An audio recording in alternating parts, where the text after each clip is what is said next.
Assalamualaikum warahmatullahi wabarakatuh. Alhamdulillahirabbil alamin wa bihi nasta'inu ala umuri dunya waddin. Wassalatu ala asyrofil anbiya'i wal mursalin wa ala alihi wa sahbihi ajmain amma ba'du. Perkenalkan, kami dari kelompok 1 akan mempresentasikan tentang pendidik dalam pendidikan Islam. Pengertian pendidik dalam pendidikan Islam yaitu istilah pendidik kadangkala disebut melalui gelarnya, seperti istilah ustadz dan syekh. Sedangkan menurut terminologi yaitu pendidikan Islam menggunakan tujuan sebagai dasar dalam menentukan pengertian pendidik. Pendidik pertama dan utama adalah orang tua sendiri. Mereka berdua yang bertanggung jawab penuh atas kemajuan perkembangan anak kandungnya, karena sukses tidaknya anak sangat tergantung pengasuhan, perhatian, dan pendidikannya. Pengertian lain pendidik adalah sebagai berikut, yaitu mu'alim, murabbi, mu'adib, mudaris, dan mursyid. Pengertian mu'alim sendiri yaitu pengajar yang mencurahkan ilmu pengetahuan untuk anak didiknya. Sedangkan murabbi bermaksud yang lebih luas daripada mu'alim. Konsep murabbi merujuk kepada pendidik yang bukan saja mengajarkan sesuatu ilmu, tetapi dalam masa yang sama mencoba mendidik rohani, jasmani, fisik, dan mental anak didiknya untuk menghayati dan mengamalkan ilmu yang telah dipelajari. Sedangkan mu'adib atau ta'dib berasal dari perkataan adab, yaitu budi pekerti. Mu'adib juga membawa maksud yang hampir kepada istilah mentor. Mu'adib adalah pemupuk adab, akhlak, nilai atau proses pembentukan pendisiplinan. Peranan mu'adib adalah menyiapkan mu'adab yang dapat melaksanakan pekerjaan-pekerjaan berat yang diletakkan di atas bahu mereka. Sedangkan mudaris merupakan sebutan untuk seseorang yang menyampaikan pelajaran kepada siswa. Siapa saja yang menyampaikan pelajaran di hadapan murid-murid, dia disebut mudaris. Nah, ini untuk mu'alim dan mudaris, sedangkan mu'alim pengertiannya lebih spesifik lagi. Yang terakhir yaitu mursyid.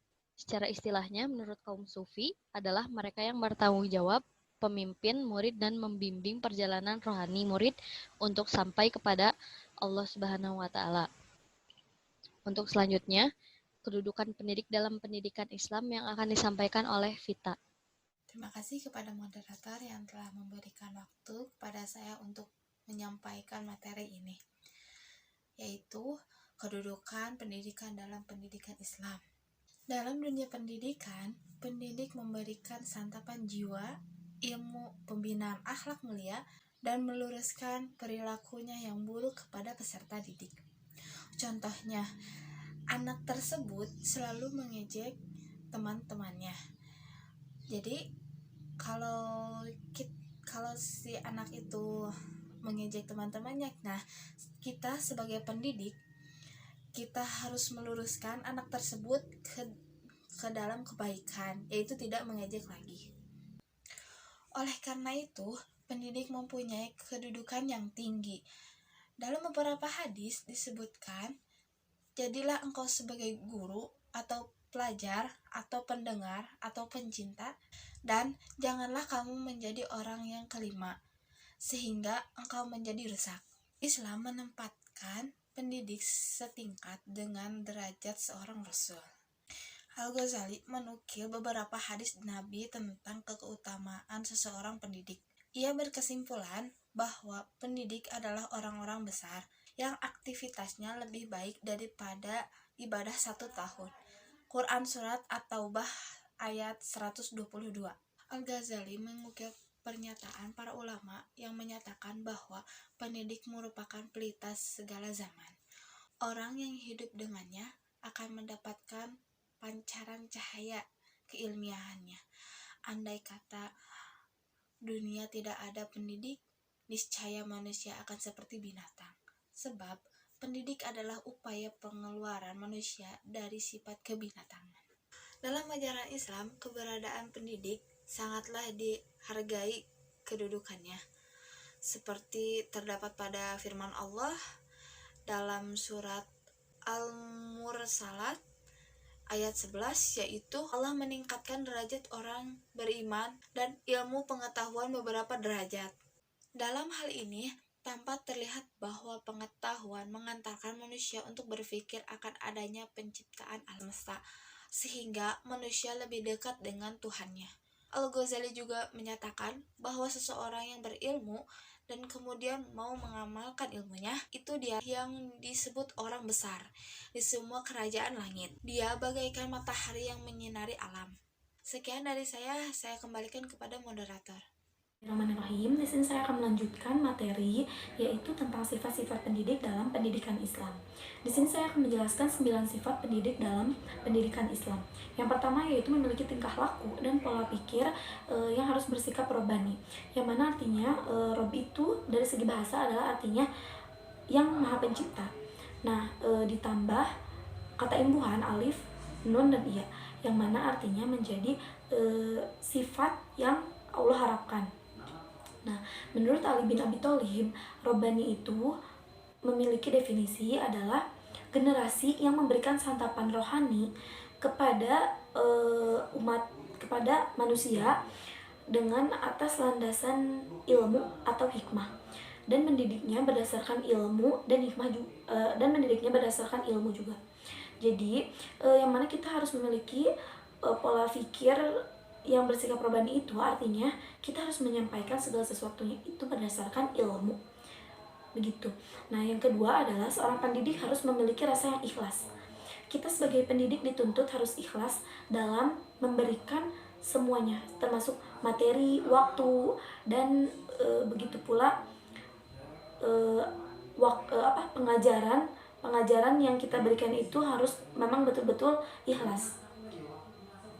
Ya, jadi kita itu tidak boleh merasa terbebani, begitu. Nah, yang ketiga, pendidik harus bersabar dalam mengajarkan berbagai ilmu pengetahuan kepada peserta didik. Nah, sabar ini merupakan kunci dari pendidik. Mengapa dikatakan kunci? Karena dengan sabar ini kita dapat menentukan apakah materi itu sampai kepada anak tersebut atau tidak. Karena setiap anak itu memiliki karakter dan pemikiran atau hafalan dan daya ingat yang berbeda-beda. Makanya sabar itu adalah kunci dari seorang pendidik. Nah, yang selanjutnya adalah pendidik harus jujur dalam menyampaikan apa yang diserukannya.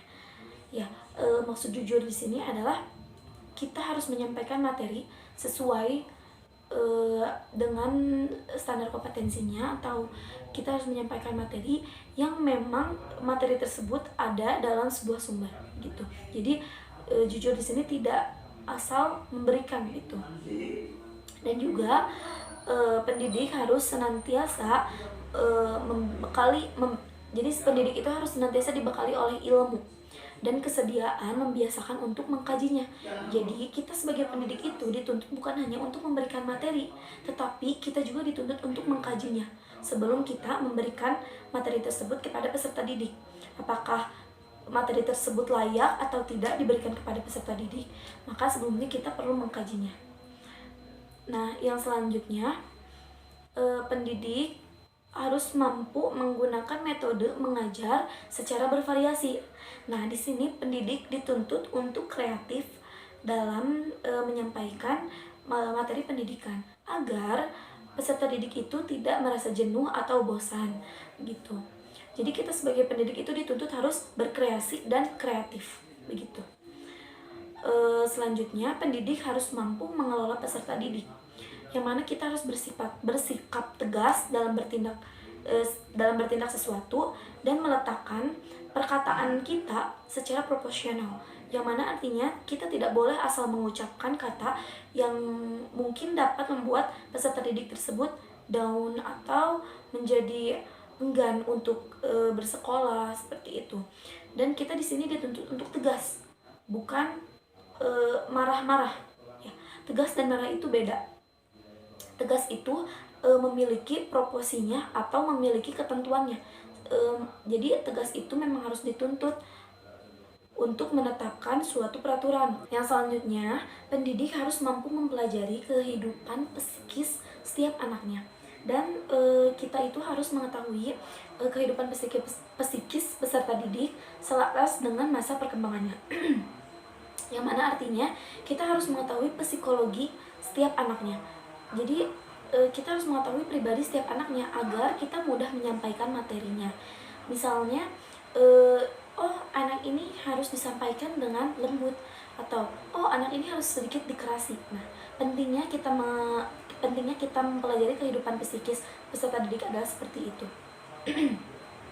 Yang selanjutnya adalah pendidik harus bersikap adil, yang mana ini sering terjadi, yaitu pendidik kadang lebih memilih kepada peserta didik yang pintar atau hanya pandai dalam bidang suatu bidang gitu.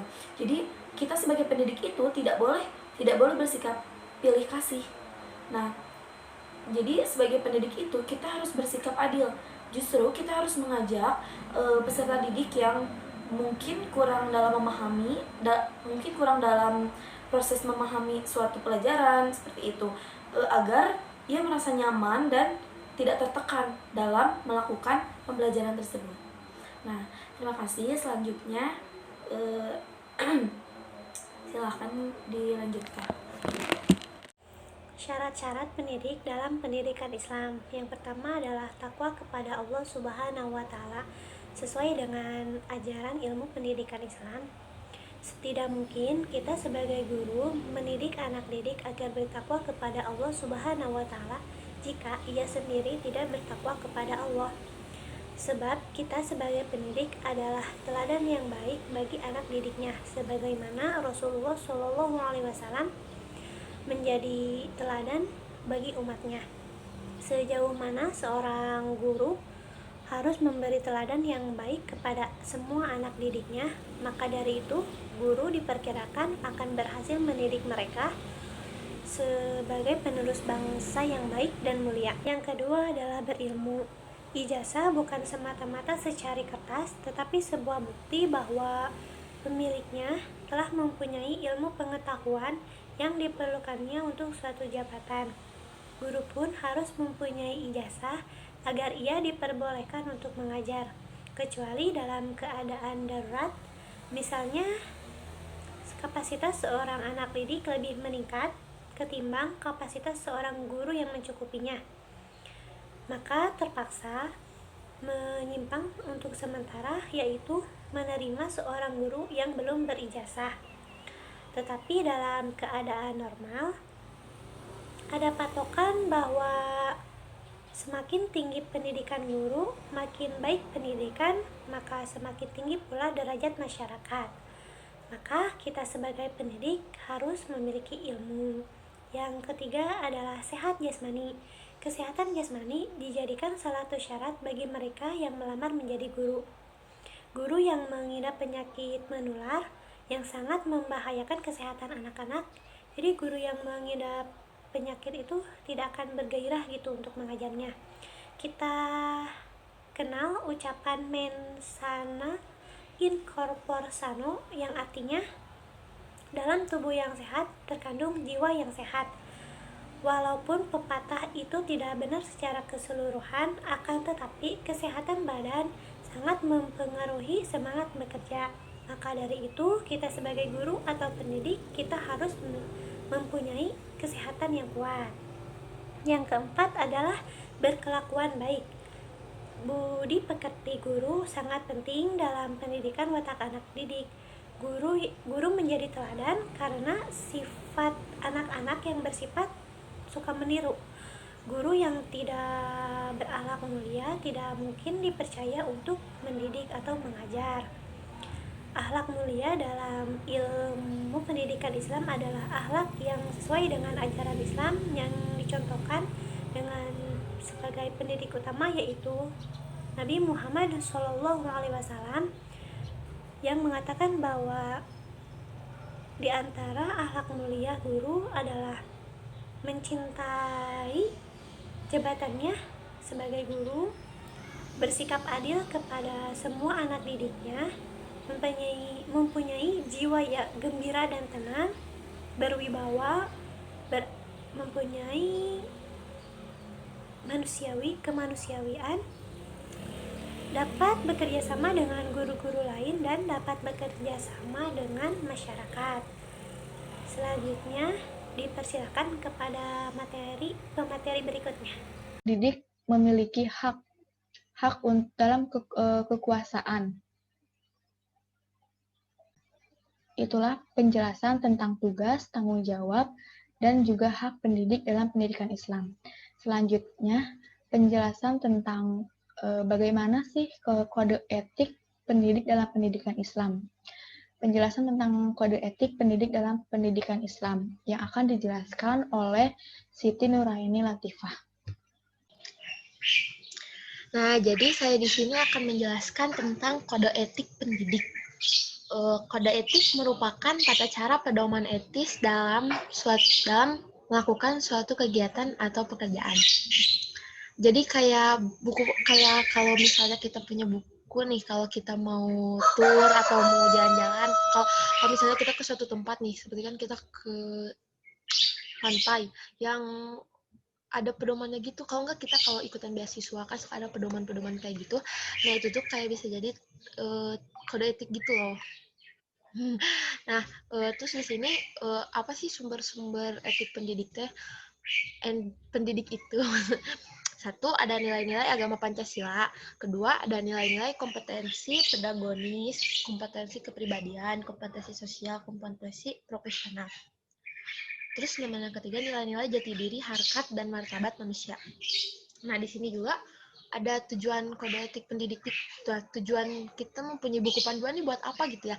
Nah, sama juga kayak ini tujuan kode etik pendidik tuh salah satunya ada menjunjung tinggi martabat profesi. Itu profesi yang maksudnya. Nah, menjunjung tinggi martabat profesi itu maksudnya teh kayak kan kalau guru, kalau gak ada pedoman untuk menjadi guru, seperti kan kalau attitude-nya jelek, kalau attitude guru jelek kan maksudnya jadi martabat keguruan kita tuh kayak turun gitu ya. Kalau apa sih, kalau kita nggak menjunjung tinggi, kalau kita nggak mempunyai kode etik. Nah, terus kedua, kita menjaga dan memelihara kesejahteraan para anggotanya. Dan ketiga, meningkatkan pengabdian para anggota profesi. Yang keempat, meningkatkan mutu profesi. Dan kelima, meningkatkan mutu organisasi profesi. Terus di sini juga ada fungsi, apa sih fungsi dari kode etik itu? Terus kan kayak tadi aku bilang, maksudnya teh setiap buku panduan mempunyai fungsi dong. Maksudnya kalau kita punya buku panduan nih, tapi kita bingung buku panduan itu buat apa. Nah sama juga kayak kode etik juga punya fungsi untuk menjadi pedoman bagi pendidik melakukan tugasnya. Terus yang kedua, menjadi tanggung jawab pendidik atas profesinya. Jadi yang apa sih kayaknya gitu ya, kayaknya yang ngasih kayak buku panduan kayak gitu tuh kayak emang punya pedoman-pedoman, maksudnya emang itu udah tugas profesi dari kode etik pendidik. Yang ketiga, terus agar terhindar dari perpecahan dan pertentangan. Yang keempat, agar pendidik mampu meningkatkan kualitas dan kuantitas pelayan dalam kegiatan pendidikan.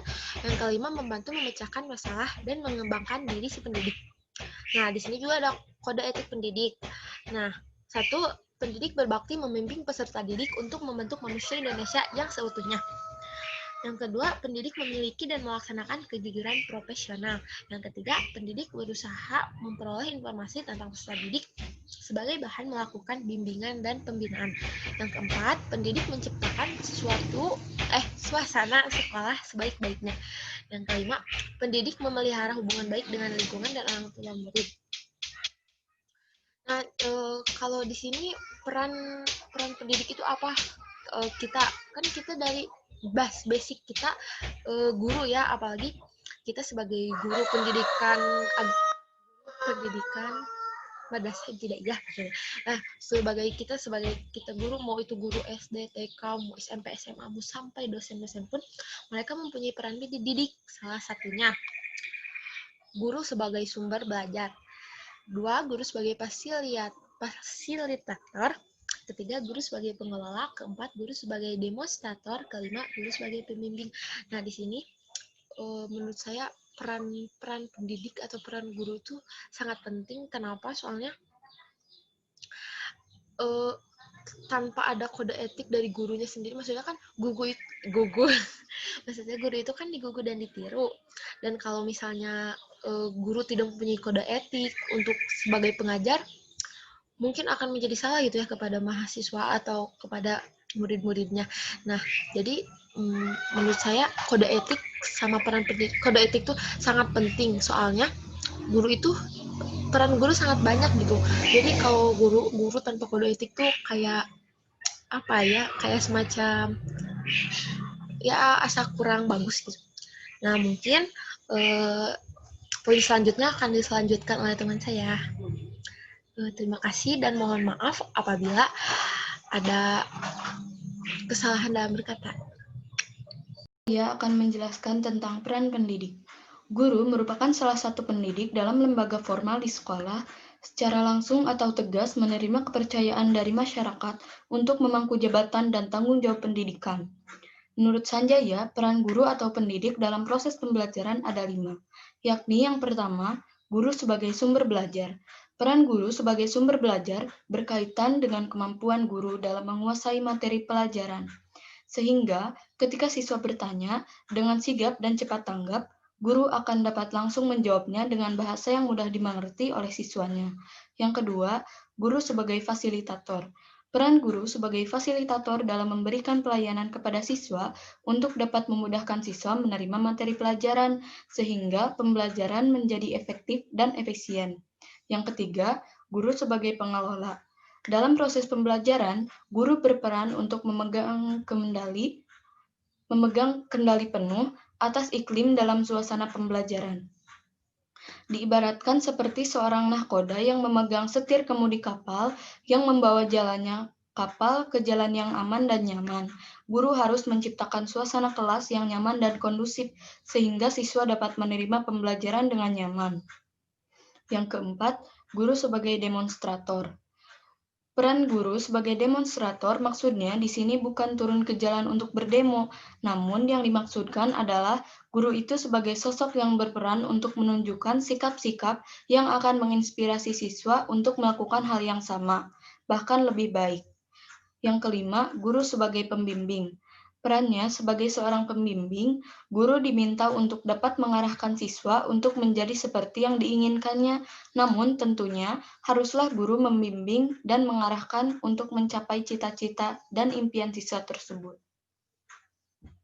Lalu, peran seorang pendidik dalam pendidikan Islam sangat besar sekali.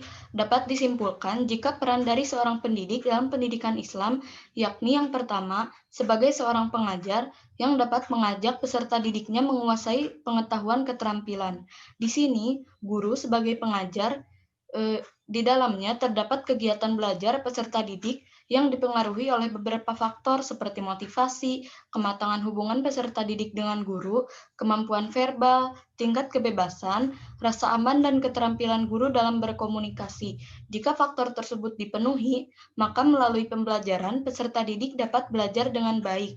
Guru harus berusaha membuat sesuatu menjadi jelas bagi peserta didiknya dan terampil dalam memecahkan masalah.